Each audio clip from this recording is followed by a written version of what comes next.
poder contactar amb el professor Daniel Sastre de la Vega a través d'un company comú, en Ricard Bru de Barcelona, que també és una altra entitat del món del japonisme i dels estudis d'Àsia Oriental, pues per mi ha estat un privilegi absolut. Té unes conferències gravades i uns articles absolutament deliciosos amb temes sofisticadíssims.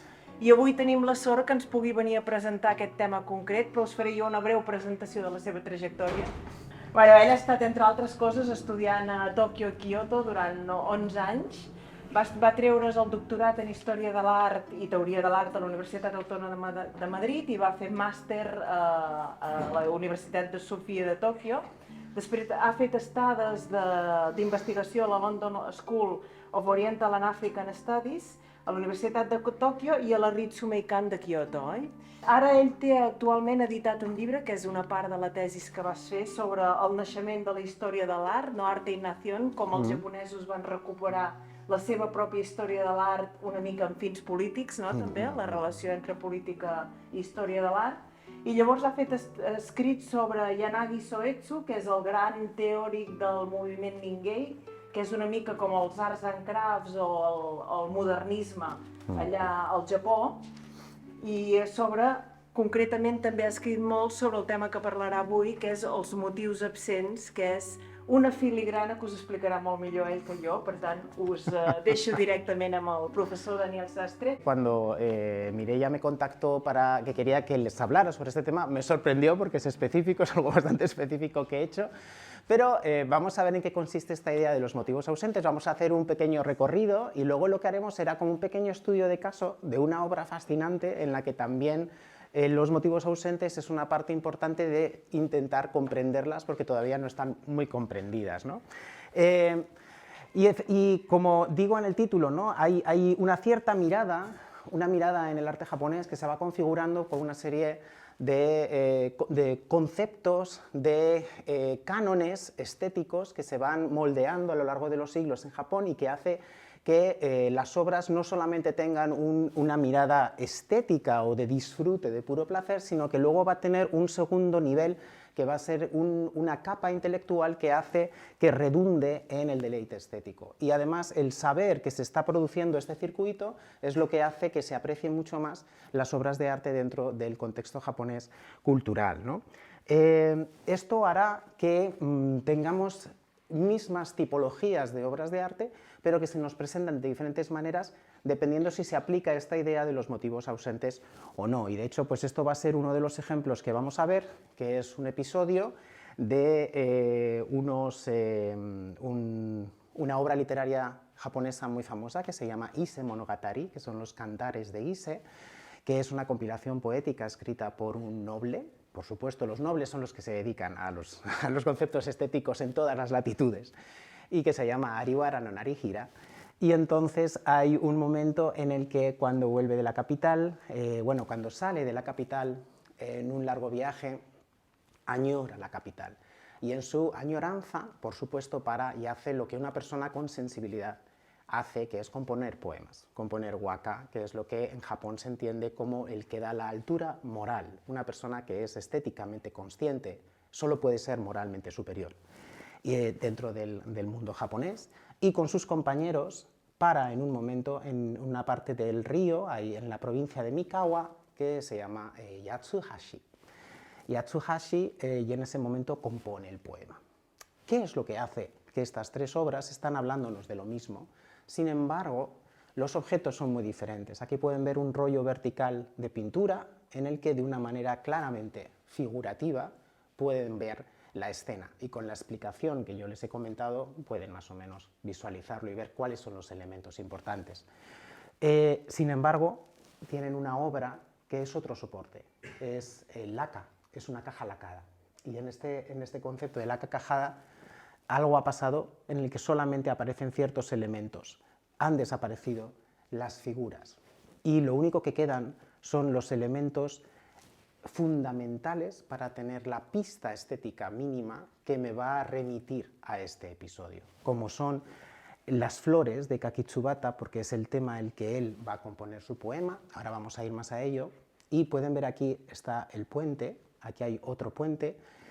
Y aquí en esta obra pueden ver más claramente este puente que tiene 8 tablas, porque Yatsuhashi significa 8 puentes en japonés. Es decir, la referencia, no van a pintar los 8, pero con un 2 y con este corte, esta diferencia, esa angularidad, como ven aquí, ya ha quedado reflejado esta alianza. Entonces hay gente, nosotros lo vemos como lo vieron la gente del siglo XIX. Esta obra tuvo muchísimo éxito entre los estetas que apreciaron el arte japonés y que comenzaron el japonismo en Japón y que lo difundieron durante la segunda mitad del siglo XIX. Esta obra les fascinaba, les encantaba, les parecía un objeto bellísimo, sintetizado, estético, pero sin embargo estaban perdiendo cuál era también los otros niveles de apreciación estética, y no fue hasta que se fueron desarrollando los estudios japoneses y se fueron traduciendo también lo que decían los propios japoneses de sus obras de arte, que se pudo entender la profundidad que tenía este objeto. No era solamente bella, sino que además tenía ese disfrute estético, ¿no?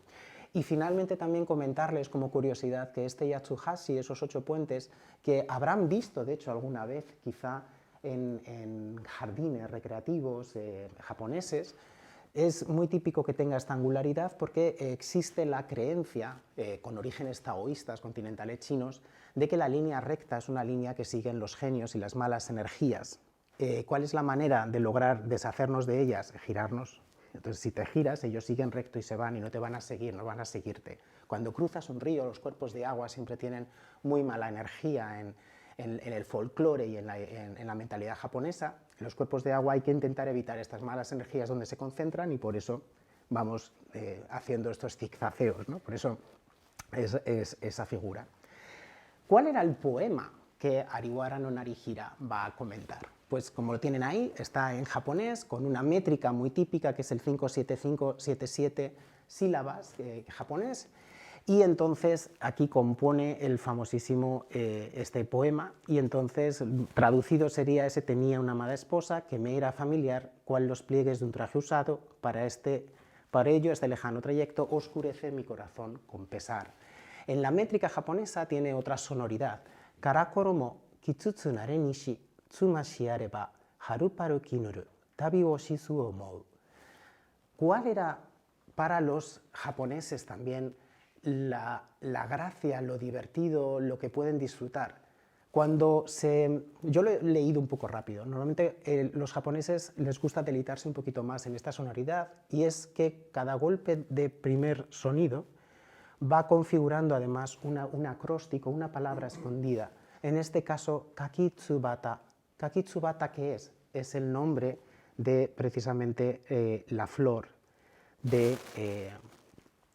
que está en Yatsuhashi, es decir, sería como una especie de iris, el lirio, el iris nuestro, ese morado bonito, pero que en la variedad japonesa se llama kakitsubata. O sea que entonces ya estamos teniendo además toda una serie de referencias. Lo literario es fundamental, el tener el conocimiento literario para poder empezar a disfrutar de todas las conexiones. De tal manera que lo que vamos a empezar a ver con estas ausencias, cuando vamos a eliminar al protagonista, lo que nosotros desde una perspectiva occidental diríamos, ¿qué es lo importante de esto? Es él, es Narihira, Ariwara no Narihira, debería estar en el centro de la composición con un golpe de luz. Lo que vamos a hacer es desaparecerlo.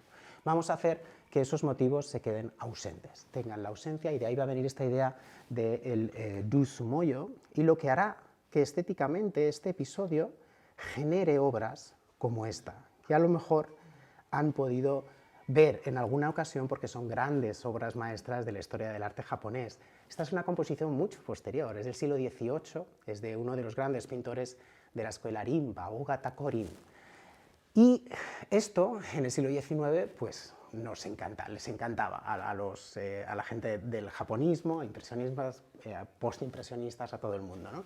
Pero sobre todo por su gran estética, por lo sintético que es, por lo plástico, por lo abstracto, lo modernísimo que nos sigue pareciendo incluso a día de hoy la composición y demás, y este papel increíble. Pero a los japoneses no se les escapa este tipo de detalles. La flor y el puente, que remitía además a este nivel estético que se había quedado totalmente perdido para un espectador occidental carente de la tradición literaria.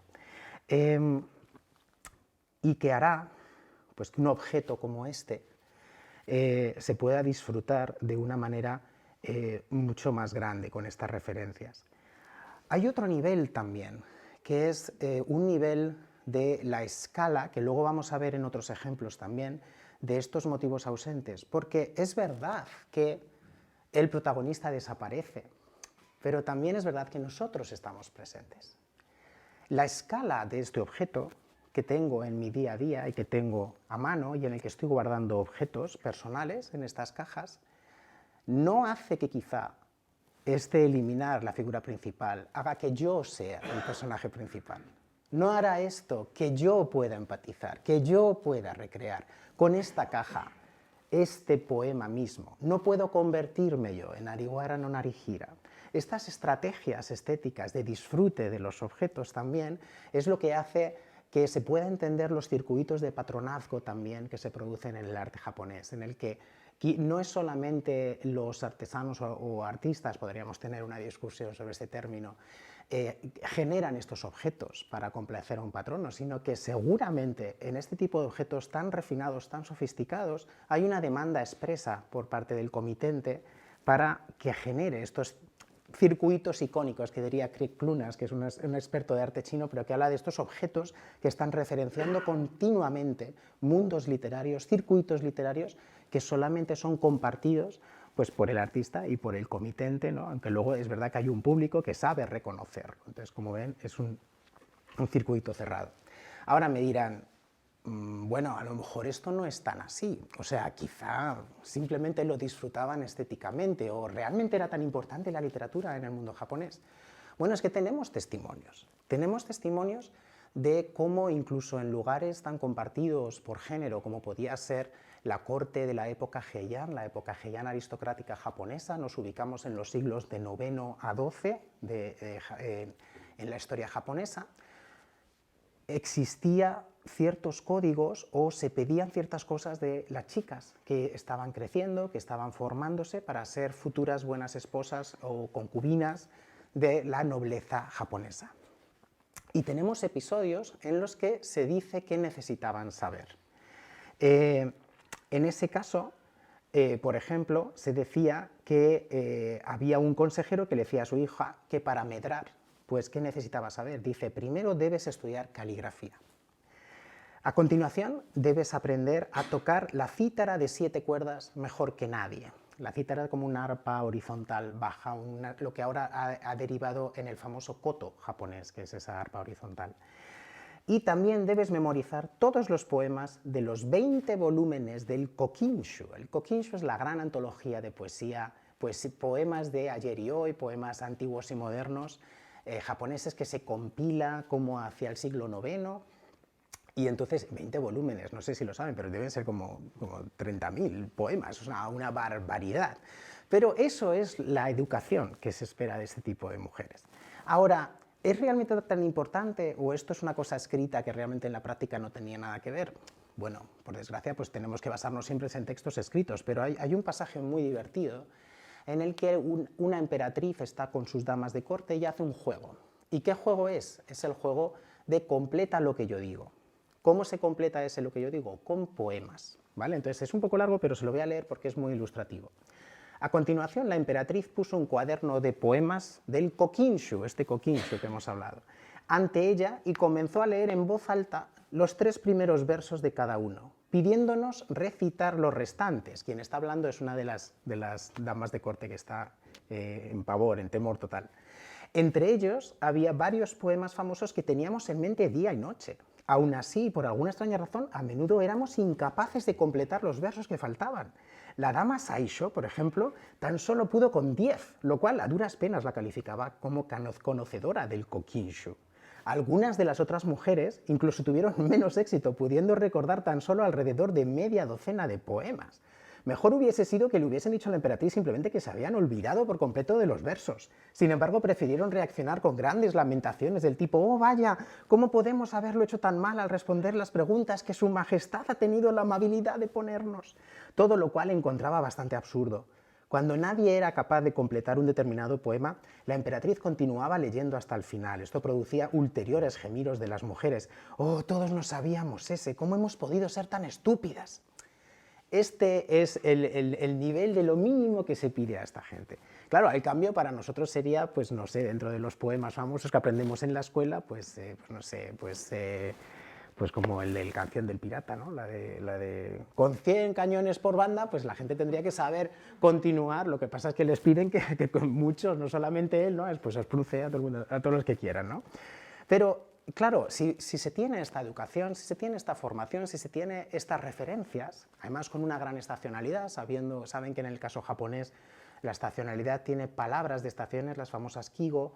En primavera pues vamos a tener el sakura, vamos a tener la flor del cerezo. Si vamos al otoño, siempre pues, el arce o la luna van a estar relacionadas. Son ciertas palabras que siempre se van haciendo, hacen que a la hora de componer estéticamente, poéticamente, necesitas tener estas referencias y aplicarlas, porque si no las aplicas, das a entender que no las conoces, por lo cual ya estás perdiendo capital cultural, capital importante, ¿no? Pero teniendo en cuenta esto, pues hay muchos objetos que hacen esto, hasta el punto de que a veces hasta ellos mismos saben que se han pasado un poco, o sea, son demasiado, están pidiendo demasiado a la gente y necesitan poner unas pistas. Entonces, no solamente con el objeto, con la flor, con la referencia lo han podido entender, sino que a veces dicen, bueno, quizá el poema es un poco oscuro porque tiene demasiados lugares comunes, y lo que hacen es esconder pistas de una manera muy interesante, que es lo que se conoce como los motivos ashide. Ashide significa el cañaveral, el junco. Entonces, ¿por qué lo llamo como el junco? Porque se va a utilizar unas caligrafías con un estilo cursivizado enorme, en el que van a dar pistas escondidas, intentando mezclarse en el paisaje, pero que son como la primera de cada una de esos versos, por lo cual uno sería como por 100 cañones por banda, y luego viento, de viento en popa a toda vela. Entonces son este tipo de cosas, todas estas referencias que van poniendo. No sé si lo pueden ver o cómo podrían interpretar ustedes esto, pero yo se lo voy a explicar un poquito, pero sería como unas rocas que están en un mar bravío, picado, con unos arenales en la costa, y luego no sé si pueden ver este tipo de cosas que hay por aquí, que son aves que están volando en círculos en el cielo, ¿no? Aquí tienen un detalle de estas pistas escondidas, en las que, bueno, si uno se acerca, ahí está la pista, está muy cursivizado, evidentemente que es una persona culta, formada para poder leer esto. Un japonés contemporáneo no puede leer esto, necesita un entrenamiento en japonés clásico, igual que si yo me pongo a leer paleografía bajo medieval, ¿no? Y lo que tiene es una referencia, entonces, a este poema. Otro poema también del Kokin Wakashu, de nuevo, este clasicazo, que es Shio-no-yama. Y Shio-no-yama lo que dice es: chorlitos que habitan la costa rocosa del Cabo de la Sal cantan para que el reinado de su majestad dure por siempre. Es decir, una lauda, un motivo de felicitación, son motivos auspiciosos, y el que esto esté decorando esta caja, que es una caja que se llama un susuribako, que es una caja en la que se guardan los útiles de caligrafía, de escritura. Lo que está haciendo es reforzar los mensajes para, si es un caso de un regalo o de una celebración, para desear a la persona al que lo das este tipo de mensajes, y que además lo que tú puedas producir también esté en esta órbita de felicitación y demás, ¿no? De tal manera que cuando abro la tapa de la caja y la giro, dentro tengo además la continuación del poema. Y son motivos también muy similares, en el que una vez que dejo la caja fuera, aquí tengo la caja de la piedra de la tinta, que es donde se disuelve la barrita de tinta con un poquito de agua. Aquí apoyaríamos nuestro pincel. Todo lo que ven aquí es el mar con un poquito de rocas, ¿no? Todo es un circuito visual icónico, ¿no? Desde la etapa en la que estoy leyendo el poema hasta que lo completo, y además todo seguido con el mar, y ahora ya puedo dedicarme, ¿no?, a hacer esto. Como ven, una sofisticación enorme y un tipo de placer estético muy refinado, muy delicado y muy difícil de vender más allá de las fronteras cuando no se tiene el conocimiento. Por eso quizá no han oído hablar tanto de este tipo de estrategias, porque requieren un conocimiento, ya han visto, a muchas capas, ¿no?, a muchos niveles. Pero es precisamente la ausencia de los personajes lo que lo hacen divertido, lo que hacen entretenido, lo que le dan a este tipo de diálogos entre el comitente y las obras pues su valor. Ahora, esta idea de las ausencias es totalmente autóctona japonesa. Pues bueno, hay gente que considera que tampoco es exclusivamente, que tenemos que tener en cuenta que también beben de otras tradiciones, ¿no? Y en este caso es curioso cuando vemos algo como esto, que es un santuario, ¿cómo lo llaman estos? Es un santuario sintoísta, sincrético y budista, porque saben que en el caso japonés no podemos hablar exactamente de que fueran o budistas o sintoístas en la mayor parte de su historia. Lo que se produjo fue un sincretismo enorme que solo artificialmente posteriormente en el siglo XIX se tuvo que separar. Entonces no es raro ver elementos sintoístas con elementos budistas en el arte japonés, de hecho era lo habitual. ¿Por qué les digo esto? Porque lo que estamos viendo son dos figuras póstumas de uno de los grandes unificadores japoneses, que se llama Toyotomi Hideyoshi. Este fue uno de los que lograron, después de una enorme desintegración territorial y política, desde los siglos XIV-XV a Japón, en el siglo XVI el péndulo vuelve al lado contrario y se produce un gran momento de batallas, guerras, pero para unificar y controlar políticamente hasta que se produce esa unificación final. Esta unificación la hacen tres figuras. Él es el segundo, que es el segundo que logra asentar mucho territorio, se llamaba Toyotomi Hideyoshi. Cuando él fallece, se produce algo muy japonés, que es dentro de las creencias del sintoísmo japonés, se deifica a la gente que ha sido muy útil para la sociedad y entonces se le endiosa, se convierten en dioses. Y en el caso de Toyotomi Hideyoshi se le dio un nombre de avatar sintoísta, que era ¿cómo se llamaba? Bueno, luego ya se lo diré, tiene un nombre específico como deidad sintoísta. Y esto lo que vemos aquí es ello, es su figura póstuma en el que, junto con una de sus concubinas más famosas, Nene no Mandokoro, y entonces aquí está protegiendo a la ciudad de Kioto y a la gente que le rinde culto. Lo que es famoso de este sitio es que dentro de un tipo de creencia muy sintoísta lo que vamos a ver son un tipo de decoraciones que de nuevo sorprenden porque no queda muy claro qué estamos viendo. Hay muchos símbolos de naturaleza, como pueden ser estas hierbas, o pueden ver cómo hay cosas aquí repetidas que son el emblema familiar de la familia Toyotomi, que es lo que están viendo aquí, del clan Toyotomi, y luego ven por aquí que hay cosas escritas, hay cosas dibujadas, pero que no quedan muy claras. Y cuando uno se acerca a esas cosas dibujadas, lo que ve son esto. Entonces no sé si lo pueden interpretar, pero más o menos esto son como un laúd, una especie de laúd, hay como fulares que lo envuelven todo, y luego tenemos lo que me van a creer a mí son instrumentos musicales. Esto es un sho, que es un instrumento aristocrático con orígenes continentales, o por ejemplo los tsutsumi, que son un tipo de pequeño tambor que se puede tocar en el hombro, en el teatro no, todavía se toca, o por ejemplo se puede tocar también sentado, se puede tocar el tsutsumi, es decir, instrumentos musicales. Entonces, ¿cuál es la razón de tener instrumentos musicales por aquí flotando? Bueno, les había traído un pequeño vídeo para que lo vean mejor en detalle, porque encontrar estas imágenes me ha sido complicado, entonces así también descansan de escucharme a mí y brevemente van a ver este lugar un poquito más en detalle.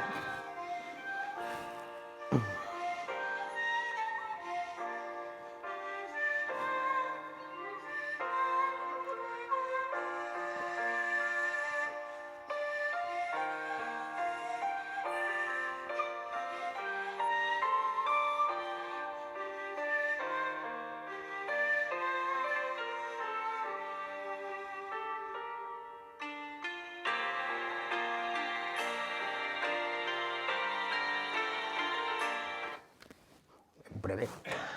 Bien, entonces han visto que había instrumentos musicales cubriéndolo todo, ¿no? Por todas partes y demás. Entonces, ¿cuál es el motivo de esto? Bueno, el motivo de esto es esto.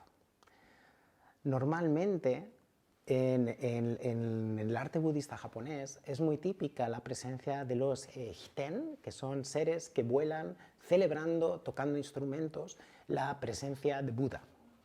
Entonces siempre están en un ámbito celebratorio acompañando a estas personas con importancia. que es Buda, ¿no? Y de hecho estas estatuas que ven aquí, deliciosas, pequeñitas, de la época Heian, del siglo XII japonés, forman parte de un proyecto iconográfico maravilloso que está en la ciudad de Uji, que está en la prefectura de Kioto, y esto que ven aquí es uno de los templos más famosos, el famoso pabellón del Fénix, o Byodoin, en el que hay una gran estatua del gran Buda Amida de la luz, que es el que están viendo, y en un programa iconográfico en el que hay escultura, están estos músicos que hemos visto, y además hay unas puertas que están pintadas también, y en esas puertas lo que se ve es a Buda llegando a la tierra rodeado de una increíble comparsa de estos seres celestiales tocando instrumentos musicales. Es decir, la asociación era muy clara. Y si esto no nos fuera suficiente, pues también tenemos ejemplos pictóricos que además nos lo dejarían muy claro si nos ponemos ya en un lenguaje bidimensional, ¿no? Entonces, por ejemplo, este famosísimo descenso del Buda Amida, que llega normalmente cuando fallecemos, cuando el devoto budista va a fallecer, precisamente esa era la promesa del budismo, el renacer en el paraíso del oeste, renacer en la tierra pura. Y cuando uno va a fallecer es cuando Buda viene con el séquito, te recoge y te lleva y vais juntos, ¿no? Y precisamente lo que se enfatiza es este ambiente increíble, saturado de sonidos, saturado de visualidad, saturado de olores, por eso siempre llevan inciensos, por eso siempre llevan flores olorosas y por supuesto loto por todas partes, ¿no? Y es en este séquito en el que tenemos estas deidades maravillosas, por supuesto, enjolladas, con estos fulares al viento y tocando los instrumentos, y entonces vamos viendo cómo en estas composiciones efectivamente aparece una riqueza instrumental, no vamos a ver todas, pero bueno, ahí tienen por ejemplo un koto, un arpa horizontal y un biwa, ¿no? Este laúd, y esto es lo que hace que entendamos entonces cuál es la asociación, ¿no? Ahora han desaparecido, pero a la persona que sabe, la persona que está crecida sabe perfectamente cómo completar esta idea, esta imagen, ¿no? Entonces es lo que estamos viendo, es todo un sistema, también incluso en lo religioso, en lo budista, en lo que no todo se explicita. Y esta ausencia, de hecho, es una cosa que es muy budista, porque ya siglos antes, si nos remontamos atrás, recuerden que el budismo, cuando comienza a propagarse, no es figurativo en la representación del propio Buda, sino que tiene un periodo que podríamos denominar anicónico, en el que no tiene imágenes. De hecho, lo único que se permitía eran simbolizaciones del culto budista. Esto, por ejemplo, es la famosa Triratna, que simboliza tanto los tres tesoros del budismo, que son el Buda, el Dharma, que es la enseñanza, y la Sangha, que es la comunidad budista, los monjes. Y la huella de Buda, que sí seguro que han visto a lo largo de su vida, pues ven aquí también el Triratna otra vez, o por ejemplo lo que sería el Dharma Chakra, ¿no? la rueda de la luz, ¿no? Y de hecho, al principio, aquí se supone que quien está es Buda, pero no está Buda figuritizado, está simbolizado con esta idea. Entonces, y en estas plantas que pueden generar simbolismos muy sofisticados, no tiene por qué ser simple, ¿no? O esto, por ejemplo, que a día de hoy se sigue viendo mucho, que son las tres joyas del budismo, en la joya del budismo. Entonces hay autores japoneses que dicen, esa tradición budista también, de en ocasiones eliminar lo fundamental porque ya se entiende, también en Japón seguramente es una semilla que crece también y junto con el placer estético literario se refina y llega a donde hemos llegado, ¿no? Entonces esa es una de las cuestiones que es importante entender para esta técnica de los motivos ausentes, ¿no?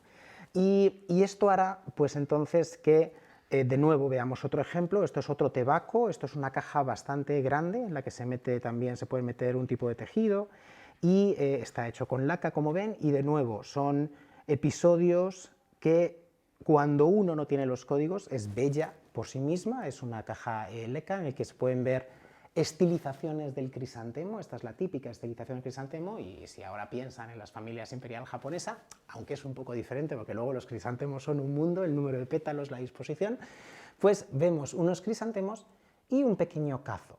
Este pequeño kazo es fundamental porque Kiku y el kazo ya están dando la pista seguramente a una historia famosísima de las historias chinas que tiene mucho éxito en Japón, que es la famosa historia de Kikuji-do. Ahora, si se han dado cuenta, este personaje, Kikuji-do, y la palabra para crisantemo, kiku, es el mismo principio. Entonces ya tenemos ahí una pista, Kikuji-do. ¿Qué tenía de interesante esta historia de Kikuji-do? Kikuji-do era la inmortalidad. Es una historia en la que, les he puesto aquí la historia, hay un emperador chino que envía a este Kikuji-do a buscar a las montañas el elixir de la inmortalidad y él se va a buscarlo, ¿no?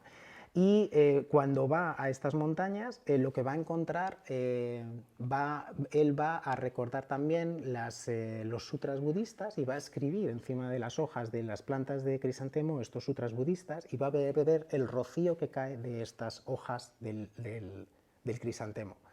Sin darse cuenta, pasan los siglos y él continúa en las montañas, su señor fallece hace mucho tiempo y de repente llega un emisario a las montañas que le encuentra allí y cuando empiezan a hablar se da cuenta de que no puede ser que esta persona que está aquí es un sirviente o es una persona enviada en los Zhou, que es una dinastía del siglo XI a.C., y le están encontrando en el siglo III después de Cristo. O sea, han pasado una barbaridad de siglos y esta persona sigue aquí. Entonces, esta historia es la historia de esta inmortalidad y de hecho esto que les ponía aquí es la representación en el teatro no de esta historia de Kikuji-do. ¿Por qué les ponía esta palabra entonces extra, tsukurimono? Porque tsukurimono sería las cosas que se necesitan, los artefactos, los implementos que se requieren en el teatro no para poner en el escenario. El escenario del teatro no en general es muy sobrio, muy simple. Es decir, no van a hacer una obra barroca, una ópera increíble para poner todo, sino que simplemente van a poner un par de cosas que tengan algo que ver con la historia, porque el peso está en la narrativa y en la expresión. Y entonces, ¿qué van a poner? Pues pondrán los kiku, los crisantemos, y el personaje principal, y además en sus tejidos, si lo pudiéramos ver, veríamos algunos de estos elementos alusivos a ese cazo de la historia, ¿no? ¿Por qué les cuento? ¿Por qué os he contado todo esto?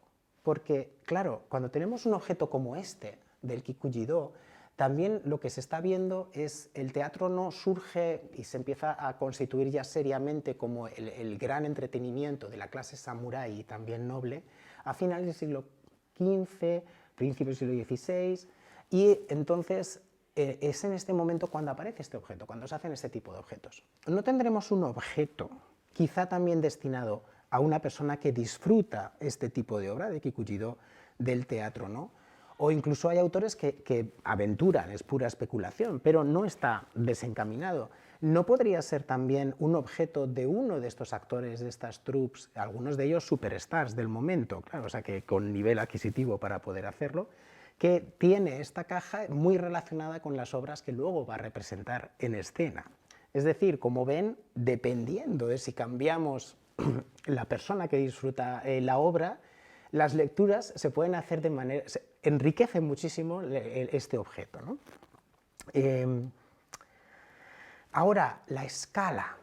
Habíamos hablado, ¿no? Hemos hablado de objetos pequeñitos, de estas cajas. Hemos también visto, bueno, algunas obras que tenían un tamaño más grande, pero es que además estas obras también pueden, y de hecho saltan de formato, especialmente a finales del siglo XVI y durante el siglo XVII en Japón, en el que vamos a ver estas mismas estrategias, pero en biombos.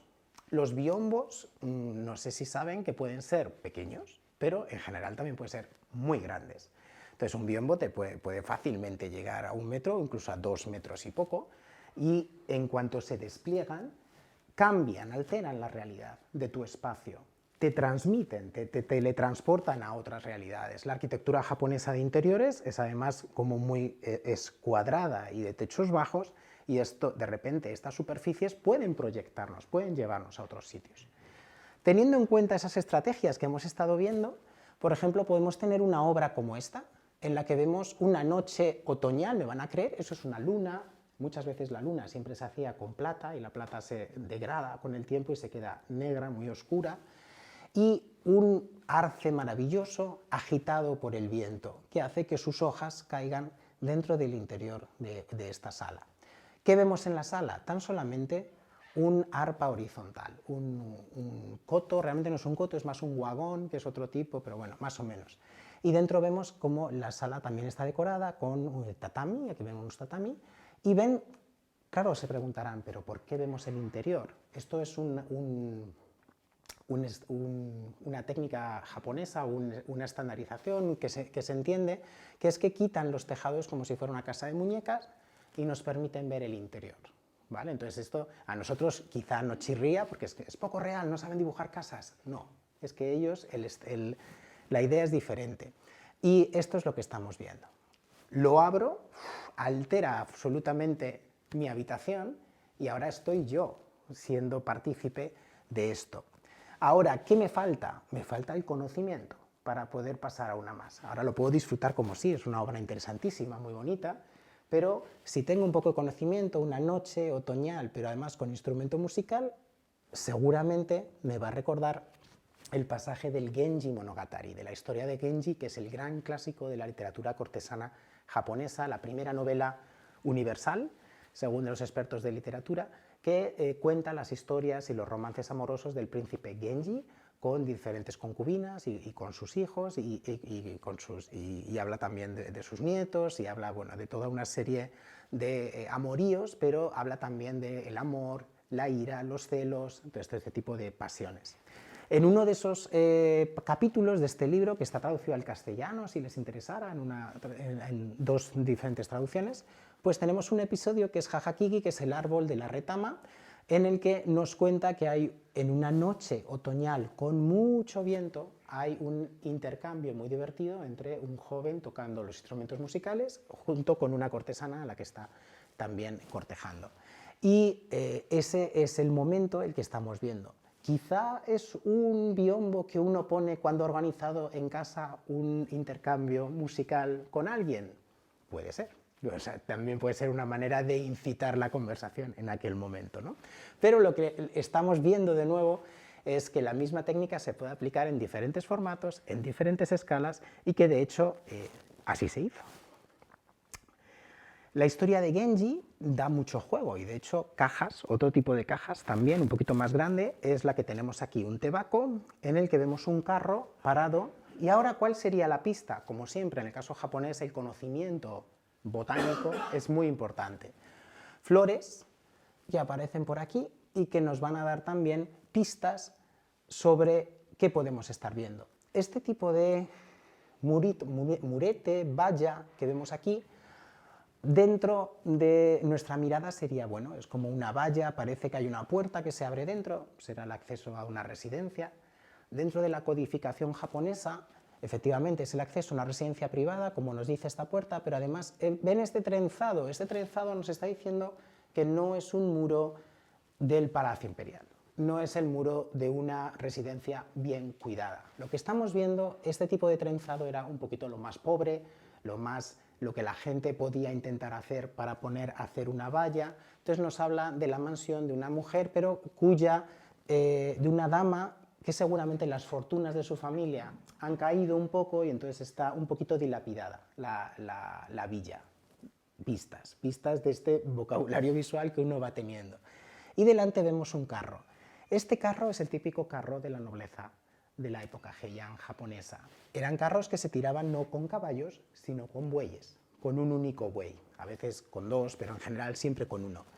Y eran carros en los que además no podemos ver si hay alguien o no hay alguien, porque está siempre oculto quien está dentro.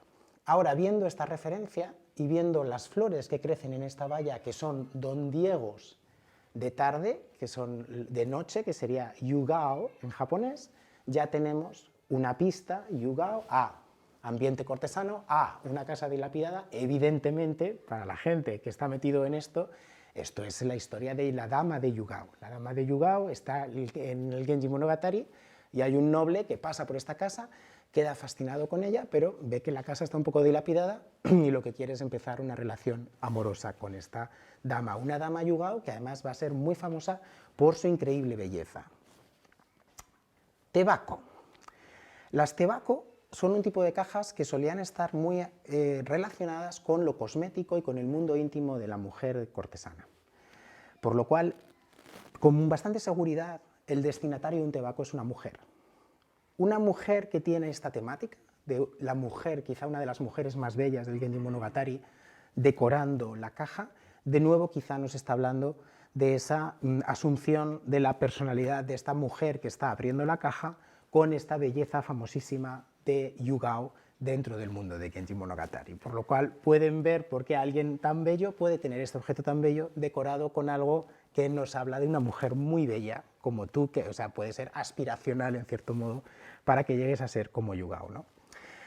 Ahora, hay gente que ha dicho, oye, ¿no será que elimináis a los protagonistas de estos objetos porque son de un tamaño relativamente pequeño y entonces los artistas no son capaces de ser buenos haciendo las figuras y por eso los eliminan? Esa es una de las teorías que ha habido siempre hablando de esto.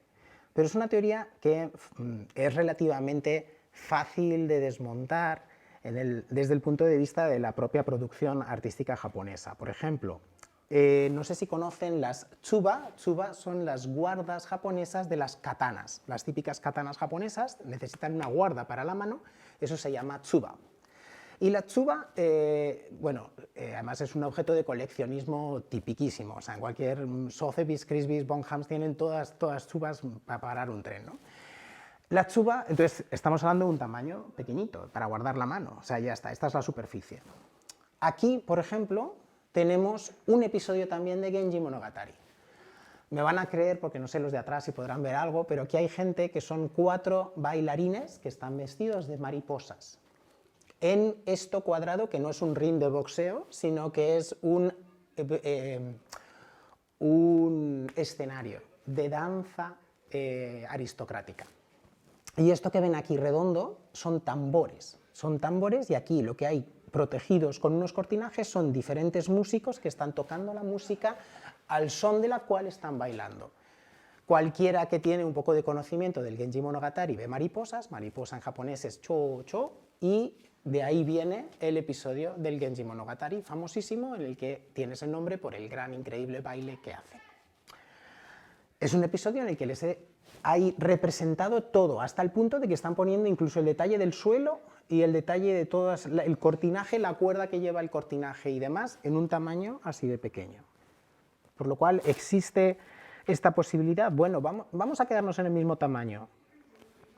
Genji Monogatari, otra historia de Genji Monogatari. ¿Qué vemos en esta ocasión? El grillo cascabel, Suzumushi. La típica cortinaje del verano y además la vegetación que acompaña al Suzumushi, que suele ser la de lo que sería nuestro cambio el septiembre-octubre. Es el fin del verano, principio del otoño, y Suzumushi es un momento en el que se realizan una serie de rituales budistas y de hecho el episodio que nos cuenta el Genji Monogatari habla de unos increíbles rituales con un montón de gente que están haciéndolo. ¿Dónde están los rituales? ¿Dónde está toda esa gente? ¿Dónde están los budistas? No están, porque lo importante es el grillo cascabel, el Suzumushi. Y esa es la asociación. ¿Qué nos está diciendo? Pues que son el Dusumoyo, estos motivos ausentes, es una opción, es una elección que puede uno desplegar o no dentro de la elaboración de estas piezas de arte japonés o no, pero no está vinculado con la destreza técnica de los artistas que se encargan de hacerlas. Y realmente, esas realmente son las posiciones importantes que tienen que conocer para hablar de los motivos ausentes. Teniendo esto en cuenta, ahora les quiero presentar un tipo de obras que son fascinantes, que a lo mejor no han visto nunca. Espero que les gusten. A mí me gustó tanto que empecé, eso fue mi tesina. Yo trabajé esta obra por mi tesina y de ahí derivé en este tipo de investigación, que son los biombos Tagasode. ¿Y qué ocurría en los biombos Tagasode? Pues que había una ausencia que yo quería interpretar, por lo cual estuve intentando entender qué le faltaba, porque estas obras faltaban cosas, y de ahí derivé en esto que les he explicado ahora. A mí me llevó mucho tiempo entenderlo. Y estos biombos Tagasode se producen en los periodos Momoyama-Edo temprano de los periodos japoneses, ¿no? Siglo XVI, siglo XVII. Estos periodos son fantásticos. El siglo XVI japonés es un siglo en el que precisamente yo les hablaba de que están matándose entre ellos y están intentando encontrar un poder centralizado único que les domine a todos. Esta historia siempre es la de los políticos y la de los guerreros que controlan el poder, pero entre medias, ¿a quién tenemos? Al resto de la sociedad. ¿Y qué está haciendo el resto de la gente? pues intentar sobrevivir. Entonces es el momento de que va a aparecer un gran auge de una especie de clase comerciante, clase media comerciante, que va a hacer que, por ejemplo, una ciudad como Kioto sea súper vital, esté llena de festivales, esté llena de gente que está creando muchas cosas, y este tipo de cosas que vemos son obras que nos hablan de lugares en los que solamente hay diversión, en el que se está fumando cosas que han traído, por ejemplo, los contactos con los ibéricos, que se ha producido en el siglo XVI. Por ejemplo, esto que ven aquí son estas largas pipas en las que fuman tabaco, no tenían tabaco, el tabaco empiezan a fumarlo con estos contactos, y son lugares en los que hay hay enormes danzas en círculo, que se hicieron muy populares en el siglo XVI también, y en el que hay conciertos dentro de las casas, y que además reflejan cosas cotidianas que no habían sido objeto de interés para las clases elevadas aristocráticas que están leyendo poesía, que hemos visto antes, como puede ser gente haciendo sushi, como fue preparando comida, o sea, cosas que no eran dignas, ¿no? O, por ejemplo, si se fijan, ven de una manera además irreverente, a veces en la representación de las caras, algo que antiguamente no, son mucho más compuestos, mucho más estandarizado, tiene su propio lenguaje. Y esta gente que quiere, pues por ejemplo, ver estas ciudades, las quieren reflejadas en biombos. Entonces, por ejemplo, hay un momento en el que, aunque aparece la sociedad, aparecen en un biombo la ciudad de Kioto, siglo XVI, y entre medias me van a creer, por aquí hay figurillas, ¿no? ¿Qué va ocurriendo?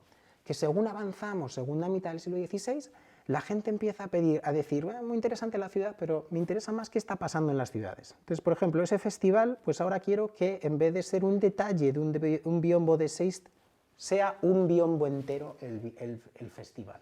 Cada vez empieza a haber un interés más en la figura humana, más en lo que está pasando, y ese proceso de ir aumentando el interés va haciendo que las escenas que habían sido pequeñitas en los otros biombos empiezan a ser los protagonistas de otros grandes biombos, hasta el punto de que tenemos, por ejemplo, esto se llama diversiones dentro y fuera de una mansión. Entonces, si fuéramos por las habitaciones, veríamos gente haciendo todo tipo de cosas, tocando música, apostando cartas, prostituyéndose, muchas de ellas en una zona de baños, teniendo sexo, por supuesto, en un montón de sitios, y se van cogiendo entidad. Estas pequeñas escenas ahora son el protagonista de un solo biombo de 2 escenas en las que le vemos jugando al backgammon, al sugoroku japonés, o les vemos cómo están leyendo, por supuesto, la lectura, una lectura un poco, ¿cómo era? La de San Gregorio, ¿no? Era el que leía en voz alta y la gente escucha, ¿no? Ese tipo de... No, al revés, San Gregorio leía para sí, que era lo raro.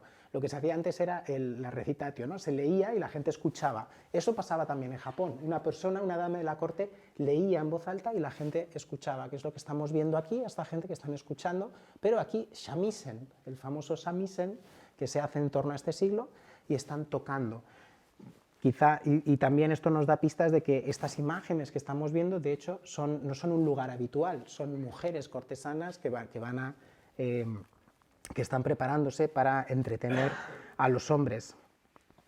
¿Qué vamos viendo? Que estas figuras, la figura humana, de hecho, va a llegar a ser protagonista de las imágenes. Entonces, por ejemplo, tenemos esta obra maravillosa, que es el famoso biombo de Matsura, que está en la Yamato Bunkakan en Nara, y veis cómo el fondo ha omitido ya muchas de las referencias que teníamos a los entornos, a las ciudades que teníamos, y lo que vemos son las figuras. Las figuras se han convertido en tamaño natural. Si ven, esta obra es una obra inmensa, 2 paneles, muy impresionante, a tamaño natural, y en el que ven que además que hay un increíble interés en la ropa que llevan. Todos los diseños son todos diferentes y nos muestra a mujeres en diferentes edades. Esto que ven aquí son mujeres jóvenes, quizá entre 9, 10 años, son las famosas kamuro, que son las asistentes de cortesanas de nivel superior, y lo que estamos viendo seguramente son mujeres de los barrios del placer, del barrio del placer de este momento, y lo que se está haciendo es una visualización de lo que hacen estas mujeres en sus vidas.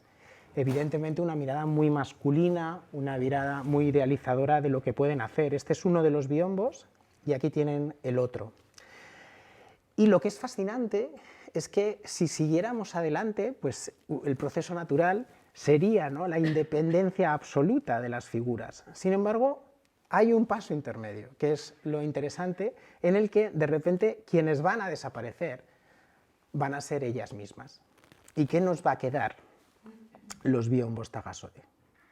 Son este tipo de obras en las que solamente podemos ver las prendas, solo podemos ver el espacio interno de muchos de estos sitios, pero solo vemos como si fuera una naturaleza muerta todas estas cosas. Y entonces este tipo de obras fue el que a mí me llamó la atención. Y dije, pero ¿qué está ocurriendo aquí? ¿Qué función tienen estas obras, ¿no? Estas obras se configuran normalmente siempre en 2 alas de 6 paneles cada uno, son enormes, como pueden entenderse. Esta naturaleza fragmentaria hace que nos hayan quedado muchas veces solamente un lado u otro, y en el que pueden ver un bastido, lo que se denomina un ikoo, que es un mueble, que es un bastidor de vestimentas especialmente para poner los kosode. No estamos hablando de kimono aún, porque estamos todavía muy temprano. El kosode, no sé si se han fijado antes, a lo mejor en las figuras no veían la gran faja del kimono, sino que eran como muy finitas y muy caídas, y es porque hay una evolución en la vestimenta japonesa. Y lo que están viendo aquí es el kosode. ¿Cómo se nota si es un kosode o kimono así rápido, para entendernos rápido? Es muy fácil. Si ven que el diseño es continuo absolutamente, suele ser un kosode, porque el kimono luego va segmentando. Entonces va a tener muy clara que hay una parte superior y una parte inferior. Entonces los diseños a veces se segmentan. Luego me dirán, ¿hay casos que no? Sí, hay casos que no, pero estamos hablando de una regla así rápida, ¿no? Bueno, vemos este ikoo. ¿Qué otro tipo de cosas? Pues podemos ver otros elementos del interior cotidiano, y en la distancia no nos ha ayudado, ¿no? O sea, hemos perdido a veces el código. ¿Qué es esto? Esto eran cestas en las que se dejaba perfume y podíamos poner la ropa encima y cogía ese olor. Son otros momentos, otras costumbres.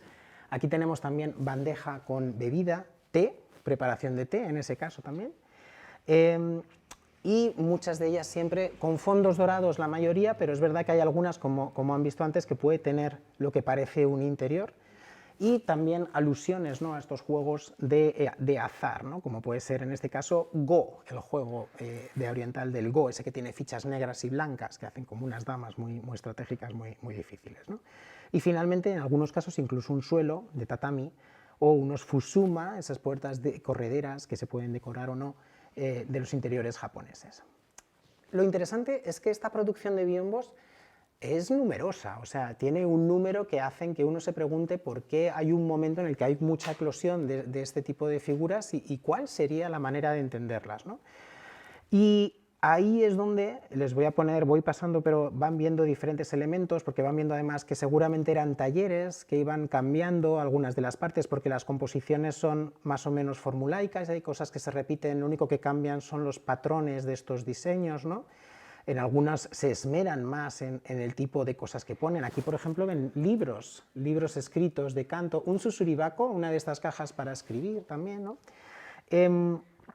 Y entonces esto es lo que hace pensar cómo entendemos estas obras. Claro, con todo lo que se contó al principio de los motivos ausentes, bueno, si son motivos ausentes, normalmente hay algo detrás muy claro que la gente entendería. Una historia específica, o un poema muy claro, ¿no? Claro, en estos casos hay gente que dice, bueno, claramente es un mundo femenino, es un mundo vinculado con los interiores, porque la mayor parte de las cosas que vemos colgadas son prendas femeninas. Pero a esta gente hay gente que dice, bueno, pero si os fijáis en el tipo de ropa, especialmente este tipo y este tipo, hay muchos análisis de por qué sí o por qué no, dice, no solamente estamos viendo ropajes de cortesanas, sino que estamos viendo ropajes de pantalones masculinos también. Entonces, si estamos viendo pantalones masculinos, ¿qué historia nos está contando esto? Si estoy en los barrios del placer, ¿cómo puedo interpretar esto? Claro, hay mucha gente que dice, bueno, tamaño, otra vez, dentro de la habitación lo puedo poner y vemos este tipo de ropas colgadas, y entonces empiezan a surgir diferentes posibilidades de cómo podemos mirar a estas obras para poder interpretarlas. Entonces, por ejemplo, les voy a poner brevemente, han visto escenas en las que se ve cómo la cortesana recoge de su kamuro, de su asistente, una carta, no se puede ver mucho, en el que lo que le está escribiendo son seguramente poemas de amor de alguien que la está cortejando. Y esto quizá da la pista para poder entender que estos biombos nos están hablando de ese momento previo de la preparación al encuentro, de una preparación al encuentro. Es decir, unas coordenadas no altamente aristocráticas, sino casi paródicas de lo que eran las relaciones aristocráticas y en un mundo de un demimonde, de un mundo del placer, en el que se está leyendo, en el que vemos que existe una cierta ironía sobre los códigos compartidos que existen, ¿no? Pero otros también se han dado cuenta de que a veces aparecen unas bolsitas colgadas, y esas bolsitas colgadas son bolsitas olorosas que se conocían como tagasode, que ese es el título que les he dicho que tienen los biombos. Ahora, ¿qué es esto de tagasode y por qué les dio por ahí, por la bolsa del incienso? Porque la bolsa del incienso hacía el vínculo que nos faltaba, que sería el poema. Entonces hay un estudioso japonés, un historiador del arte, que en los años 50 encuentra un poema que tiene mucho que ver con esas bolsas, y entonces serían estas en las que dice: más que el color, la fragancia es mucho más conmovedora, siento cuando alguien ondea sus mangas como hacen los cerezos de mi morada. Tagasode, utiliza esta palabra aquí del tagasode, y entonces dice, ya está, esto es lo que está hablando, está haciendo una referencia que tiene el grado suficiente de sofisticación para que esto sea digno de una obra de arte, pero además juega con este demi-monde y está al mismo tiempo utilizando los dos niveles, ¿no? Y no solo eso, dice además, es que este poema y esto del tagasode y el olor ya lo hemos visto de hecho en obras anteriores a estos biombos. Hay objetos pequeños, ya estamos volviendo otra vez a objetos de pequeña escala en lo que uno lo puede utilizar y puede aplicar estas otras estrategias, en las que aparecen también lo oloroso, aparecen ciruelo, el hume, que es una de las flores que aparecen a principios de la primavera, todavía con nieve, ¿no? Y con un olor muy, muy fuerte, y que aparece también en composiciones, poemas que hablan del tagasode, de quiénes son esas mangas, de quién es esa persona que posee estas vestimentas, como una especie de nostalgia, preguntando quién es el dueño de estas obras. Y posteriormente otra historiadora encontró más ejemplos, una caja directamente en la que ponía escrito tagasode, de quién son esas mangas, por lo cual la asociación quedaba muy clara entre lo oloroso, el poema y esta asociación. Aún así, todavía no queda muy claro cómo entendemos estas obras, porque, claro, les cuento muchas teorías, es muy especulativo. Entonces, podemos estar viendo estos biombos mientras al mismo tiempo quizá la persona que es la dueña o el dueño de estos vestimentas está con nosotros, o estamos viendo estos biombos porque estamos recordando a la persona que posee estas vestimentas y que ya no está, una nostalgia. ¿Tenemos precedentes de esto? Sí, ese tipo es un tipo de asociación metonímica que en la poesía se da mucho. De hecho, en el Genji Monogatari hay un momento en el que el príncipe Genji está cortejando a Utsuzemi y llega a la habitación, pero ya no está. Entonces, ¿qué nos dice el Genji Monogatari? Dice, dicho esto, la abandonó y al salir recogió una fina prenda de la que Utsuzemi debía de haberse desprendido al huir. Mantuvo la prenda ligera que conservaba el olor de Utsuzemi junto a su cuerpo y se sentó a contemplarla. Había un elemento que no he ahondado mucho, tampoco tenemos mucho tiempo, que es el tema del olor, los aromas. En el caso de la cultura aristocrática, no había la idea de la visualización directa de la persona a la que uno cortejaba. De hecho, estaban normalmente ocultas, estaban detrás de bastidores. La visión no era clara y las vestimentas eran largas y las mangas, precisamente la idea de la manga, que tiene una imagen poética muy fuerte, se dejaban colgar y esa manga podía decir muchas cosas dependiendo de cómo estaban puestos los colores, la superposición de los colores, el tipo de bordado que pudiera o no tener, y hablaba de la sofisticación de la persona. Igual que la letra en la caligrafía, son elementos que se aprecian mucho.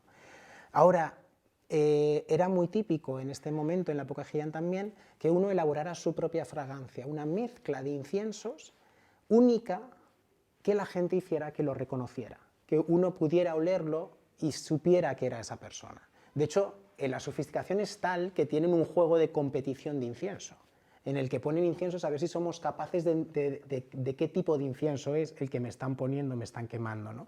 O sea que es algo que está muy refinado, no es muy esotérico, sino que lo utilizan muchas veces y nos lo cuentan estos cuentos. Teniendo esto en cuenta, entonces la idea de los olores o esta idea de cosas que han pertenecido a esta persona, pero con verla u olerla puedo recordarla, también están presentes en estos elementos olorosos que se colocan en los biombos Tagasode. Pero quizá también podemos hablar de voyeurismo, es decir, quizá la persona está, pero no está consciente de que estamos nosotros aquí, estamos viendo estas obras, pero además estamos disfrutando porque esa persona no sabe que estamos viendo estas obras, no sabe que estamos en este ámbito de intimidad, claramente en una configuración muy masculina de la mirada. Pero quizá también podemos pensar en una mirada de género, no tiene por qué ser solamente los hombres los que miran estas obras. Podría ser la propia dueña de las vestimentas que está viendo sus obras.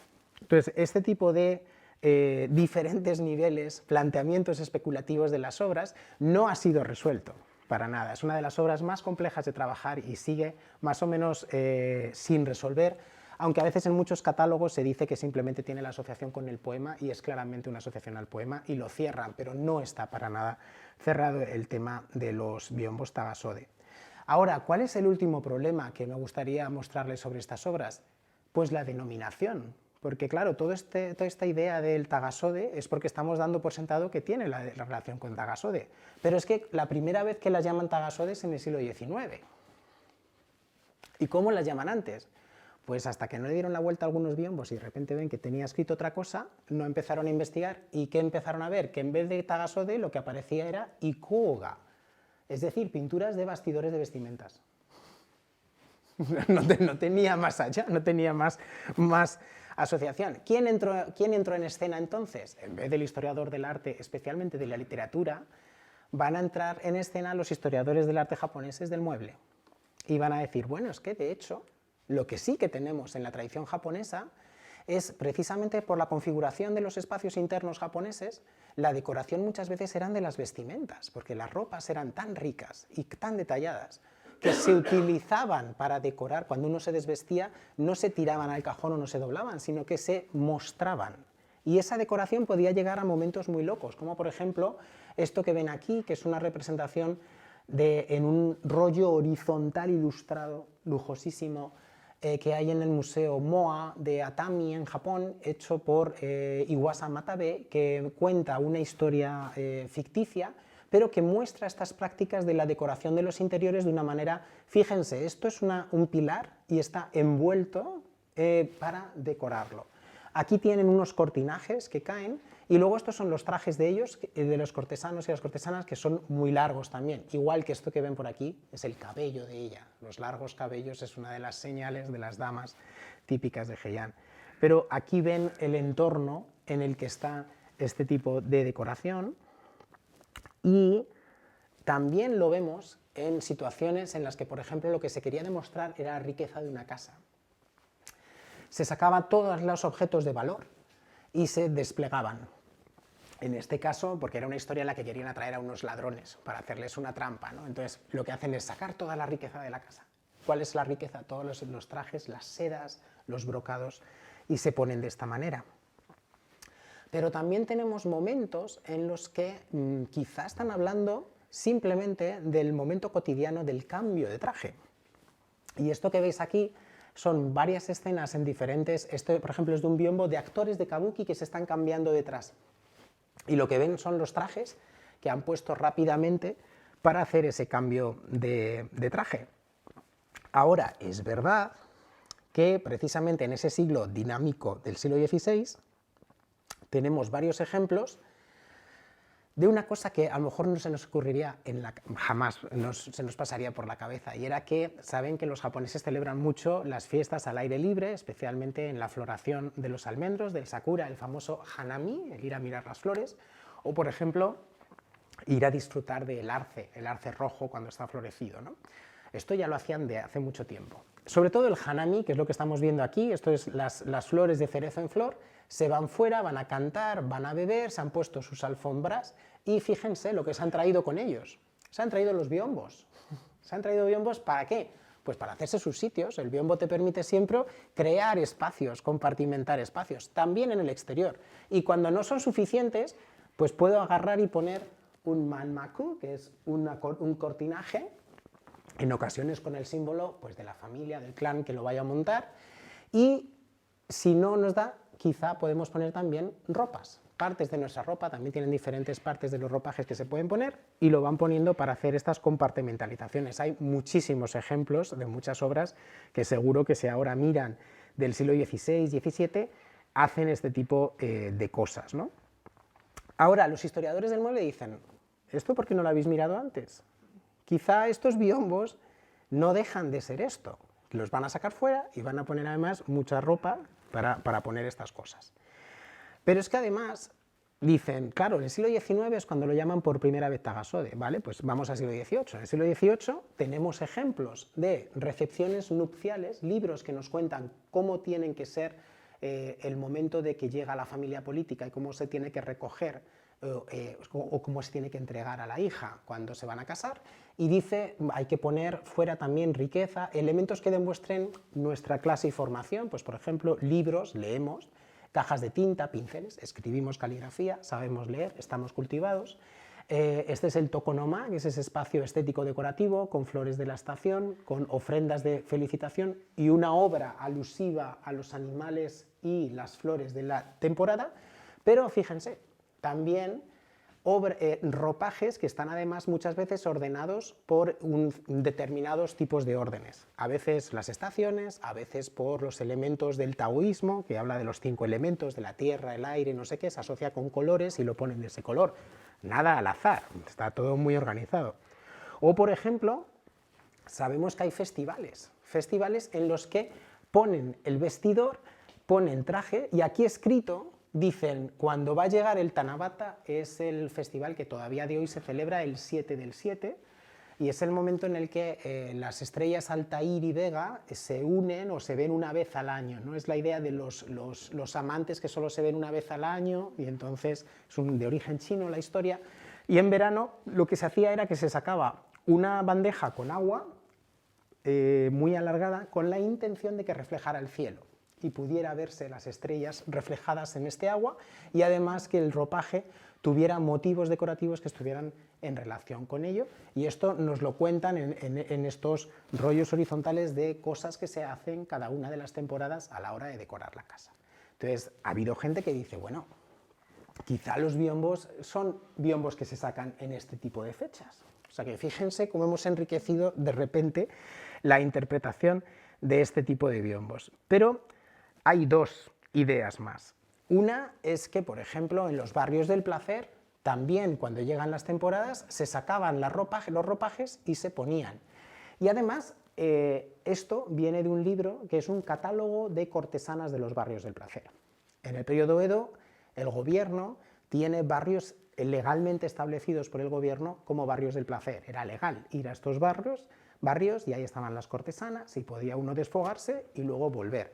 Estas cortesanas tenían unas condiciones de vida muy lamentables, no podían salir de estos lugares, muchas veces eran niñas que eran vendidas por las familias para que dieran dinero a la familia y luego se quedaban allí toda la vida hasta que podían salir de allí. Pero son lugares que se idealizan mucho por parte de todo un mundo muy masculino que está en Edo, que era el nombre de la capital de Japón en este momento. ¿Por qué les estoy contando esto? Porque hacían guías, imprimían guías que podían ser pequeñas, de bolsillo, en las que te decían, oye, si veis a Yoshiwara, que es el nombre de los barrios del placer, este es el ranking, esta es la mejor, esta es la segunda mejor, esta es la tercera mejor, esta es la cuarta mejor, y te venían los nombres. Dentro de esos manuales venía esta ilustración, y si se fijan, hay diferentes motivos que están aquí, diferentes emblemas. Esos eran los emblemas de cada una de las casas. Y en este ejemplo, esto es lo que les decía. Aquí pone ue kichi, ¿no? Que es como superior, superior, felicidad. Entonces esto es como lo rango. Este solamente es superior, superior, pero sin felicidad, ¿no? Entonces es un poquito menos. Y ahí ven un símbolo. Este símbolo lo vemos también en los ropajes. Está diciendo, ella es la superior, superior, felicidad, ¿no? Entonces hemos visto de repente una pista que no teníamos tan clara en otros ejemplos, que es que hay una asociación muy clara entre esos ropajes son de ella, son claramente de una profesional de los barrios del placer, una asociación que no podíamos haber dicho claramente con anterioridad. Y ahora uno dirá, ¿y por qué no? ¿Por qué sabes tan bien que son cortesanas? Bueno, aparte de que lo dicen los japoneses, que saben mucho, también por los ropajes. Yo les he hablado mucho de ropajes, pero es verdad que no lo he dejado muy claro. Este que ven aquí es el típico ropaje de una cortesana aristocrática, siglo X-XI, que ven que tiene como capas. Se llama Yuni Hitoe, que sería literalmente como 12 capas, muy pesadas, como unos 4 o 5 kilos para andar con ellas. Y estas son las que no veríamos solamente las mangas, o los cortesanos solo veían las mangas o solo podían olerla. No, a ella no la ven, entonces siempre estaba como oculta. Entonces el deseo se articula siempre por lo que nos deja ver, sus largos cabellos, que pueden pasar también por debajo, o sus mangas, o lo que cae de ese carro que arrastra el buey, ¿no? Y este tipo de traje no es lo que hemos visto en los biombos. Lo que vemos en los biombos siempre son kosodes. ¿Veis? No tiene la faja gorda del obi, actual, del kimono, sino que es como un cordel filo que cae, su kamuro, su asistente. Fijaros en la manga del kamuro, es muy similar a lo que vemos en todos los biombos tagasode, o en su ejemplo, ¿veis estas mangas que son como así caídas y demás? Pues eso es lo que nos deja muy claro que el ropaje no es de una dama aristocrática. Este tipo de ropaje es o una persona normal, de la clase social de los mercaderes, o es de estas damas del placer. Y finalmente hay una interpretación más, que es el desarrollo de la moda. Precisamente a finales del siglo XVI es cuando los kosodes despegan, siglo XVII los kimono aparecen y ya para quedarse, y entonces, ¿qué aparece también? Un capitalismo en la moda. Entonces, ¿qué aparecen? Aparecen los libros, los catálogos de gente adinerada que quiere comprar este tipo de ropa. Y esto que ven aquí es un rollo horizontal maravilloso, larguísimo así, que está en Nara, y en el que se van viendo diferentes cortesanas. Miren la manga, mira cómo es el tipo. Veis que el V está creciendo un poco, ya sabemos que estamos mediados del siglo XVII, ya no es como el de antes que era anterior. Y precisamente cómo muestran en este catálogo imaginario, pues con ico, con bastidores de vestidos, y están poniendo los diferentes motivos de los kimonos, ¿no? Esta es una de las imágenes que hemos usado para la promoción de hoy, ¿no? Entonces, lo que nos está diciendo es, bueno, si se pone así, yo cuando veo esto, a mí me recuerda mucho a los biombos tagasode. ¿No serán los biombos tagasode simplemente catálogos de ropajes? Que la gente, cuando uno iba a la tienda, ponía en los biombos y uno podía rápidamente elegir cuál le gustaba, porque precisamente tienen esa atención al detalle, ¿no? Y de hecho, esa estandarización, esta manera de poner luego en el iko, en el bastidor de trajes, los kimonos y demás, es lo que vamos a ver en determinadas obras. Hay mucha obra impresa en Japón en el periodo Edo, en el que tenemos los famosos Hinagata-bon, que son libros, catálogos de estas obras, de todas estas obras, en el que nos dicen con Fuji, con la gliceria. Pues aquí lo que nos dice es la gliceria se puede poner también con barquitos, con motivos de náuticos, o te pueden decir, bueno, esto es una buena manera de vestir un motivo decorativo cuando llegue el verano, te va contando cuándo es más apropiado, ¿no? Y al final, todo esto, lo que hace también entonces es llevarnos a los planos de que cuando vemos estas obras que no están contextualizadas, pues solo podemos especular, aunque es verdad que en ocasiones podemos saber quién podría ser el propietario de estas obras y nos pueden dar claves de cómo poder mirarlo, o incluso en ocasiones podemos saber quién podría estar detrás de esta manera de disfrutarlas o de comisionarlas, ¿no? Entonces aquí tenemos un ejemplo muy famoso de una de las primeras aplicaciones del telescopio que traen los holandeses en Japón, en el que se utiliza para, por supuesto, entrar en el espacio íntimo que nos está vedado habitualmente y que este tipo de obras enfatizan o permiten, ¿no? Comentarles que estas obras siguen fascinando incluso en el Japón contemporáneo. Entonces tenemos autores como es Yamamoto Taro, que es un artista joven, japonés contemporáneo, que al hacer la obra, actualizarla y reinterpretarla, de nuevo ha generado mucho debate entre la gente, porque de repente ha acercado tanto la obra que para algunos la ha banalizado tanto con su enfoque, pero que sin embargo ha resultado muy interesante, ha revitalizado mucho cómo entendemos las obras de los Tagasode, qué ocurre cuando quitamos todas las barreras de la comprensión y ponemos objetos que todos estamos acostumbrados a tener al día a día. Las interpretaciones de repente varían mucho, ya estamos viendo un cinto cualquiera, un cinturón de un pantalón, una camisa, unos vaqueros bastante horribles, así decorados con cosas, ¿no? Como pueden ver aquí, ya les digo, estos motivos que cuando los vemos en un kosode o en un kimono nos parecen estéticos y nos parecen elevados, cuando se pone una camisa pues a lo mejor no nos gustan tanto, ¿no? O este tipo de cosas, ¿no? O estos pequeños detalles que antes no se sabía muy bien, es de un hombre, es de una mujer, pues ahora queda muy claro, bueno, es un bolso, puede ser unisex, con un pequeño Fuji allí que ven ahí, o simplemente una taza y una tetera, no tiene más. O incluso podemos darle un punto más, puedo meterle el ordenador personal, le puedo meter un radiocassette, entonces es un entorno íntimo, es una casa japonesa en la que tenemos este tipo de cosas, pero podemos leerlo entonces con estas asociaciones poéticas elevadas y estas cosas. Pues esto es lo que ha hecho esta obra, ha actualizado mucho nuestra interpretación de los biombos. Incluso él ha actualizado algunos de ellos. Este es muy famoso. Esto es una actualización hawaiana, por ejemplo, ahí tiene todas las flores, ¿no? de la típica hawaiana, o esa tabla de surf maravillosa, pero que está inspirada en el famosísimo Tagasode Subyobu que hay en Honolulu, que hay allí. Entonces está actualizándolo en cierto modo con las coordenadas geográficas en las que se encuentra el nuevo kimono. Pero no solamente eso, ha habido otros artistas que lo que han hecho ha sido rellenarlo.